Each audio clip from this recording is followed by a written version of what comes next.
খাওয়া হয়ে যায়। আমরা সকলেই কিন্তু ভর্তা খেতে ভালোবাসি। আজকে চলুন এরকমই একটা ভর্তার রেসিপি আপনাদের সাথে শেয়ার করছি, পটলের ভর্তা, যা দিয়ে কিন্তু অনেকটা ভাতই খাওয়া হয়ে যায়। চলুন তাহলে দেখতে থাকি ভিডিও। এখানে 7-8টা পটল নিয়েছি। পটলগুলোকে প্রথমে ছুলে নিচ্ছি। এরকম করে টুকরো করে পটলটাকে কেটে নিচ্ছি। পটলটা কেটে আবার আপনাদের কাছে ফিরে আসছি। পটলগুলোকে কেটে ফিরে এলাম। একটা কড়াইতে জল ফুটছে, স্টিমার বসিয়েছি। পটলগুলোকে স্টিমারের মধ্যে দিয়ে দিচ্ছি। পটলগুলোকে স্টিম করে নিচ্ছি, ঢেকে দিচ্ছি। এই লিডের ফুটোটাকে আমি একটা কাগজ দিয়ে, টিস্যু পেপার দিয়ে বন্ধ করে দিচ্ছি। 8-10 মিনিট মতো স্টিম হলো। ঢাকাটা খুলে নিচ্ছি। গ্যাসের ফ্লেমটাকে বন্ধ করে দিলাম, দিয়ে স্টিমারটা নামিয়ে রাখছি। একটু ঠান্ডা হওয়া অবধি অপেক্ষা করব। একটা গ্রাইন্ডিং জার নিলাম, তার মধ্যে পটলগুলোকে দিয়ে দিচ্ছি। পটলগুলো একটা পেস্ট তৈরি করে নিচ্ছি। পটলের পেস্টটাকে একটা বাটিতে ঢেলে নিলাম। সরষের তেল দিচ্ছি।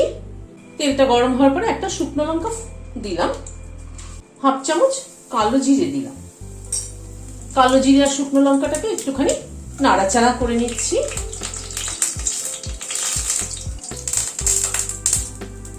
10-12 কোয়া রসুন এখানে থেতো করে নিয়েছি, সেটা দিয়ে দিলাম।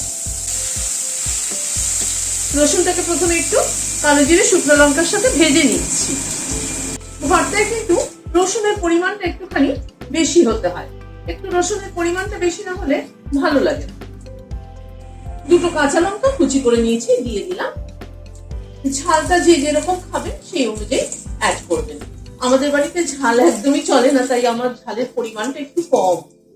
কাঁচা লঙ্কা, রসুন সব একসাথে ভাজলে কিন্তু খুব সুন্দর একটা গন্ধ বেরোয়।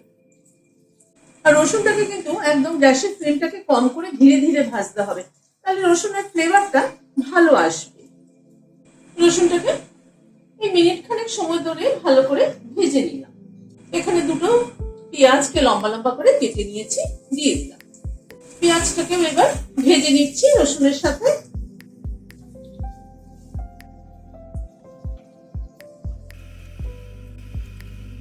পেঁয়াজটাকে প্রায় মিনিট 2 সময় ধরে রসুনের সাথে ভেজে নিলাম। আরেকটু ভাজা হবে পেঁয়াজটা। আরো প্রায় মিনিট খানেক পেঁয়াজটাকে ভেজে নিলাম। এবার এই পটলের পেস্টটাকে দিয়ে দিলাম। এবার পটলের পেস্টটাকে পেঁয়াজ রসুন সবের সাথে কষিয়ে নেব। নুন দিয়ে দিলাম পরিমাণ মতো, হলুদ দিয়ে দিলাম পরিমাণ মতো। এবার পটলের পেস্টটাকে কষিয়ে নিচ্ছি। প্রায় মিনিট 2-3 সময় ধরে পটলটাকে কষাচ্ছি। আর একটু কিন্তু কষাতে হবে।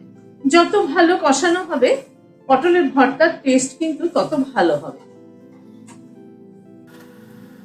প্রায় মিনিট 5-6 সময় ধরে পটলটাকে কষিয়ে নিলাম। হয়ে এসছে কিন্তু প্রায়। কড়াইয়ের গা থেকে এরকম ছেড়ে আসলে বুঝতে হবে ভর্তা রেডি। 1/2 চামচ একটু চিনি দিয়ে দিলাম। চিনিটাকে দিয়ে একটু নাড়াচাড়া করে নিচ্ছি। লাস্টে 1 চামচ রোস্টেড তিল ছড়িয়ে দিই। দারুণ লাগে কিন্তু খেতে এটা। এইভাবে লাস্টের দিকে যদি রোস্টেড তিল ছড়িয়ে দেওয়া হয়, পটলের ভর্তা খেতে কিন্তু দারুণ লাগে। করে দেখবেন, আমার মনে হয় আপনাদেরও ভালো লাগবে। আপনাদের কেমন লাগলো এই রোস্টেড তিল ছড়ানোটা আমাকে কমেন্ট বক্সে জানাবেন। গ্যাসের ফ্লেমটাকে বন্ধ করে দিচ্ছি। এবার ভর্তাটাকে একটা প্লেটে তুলে নিচ্ছি।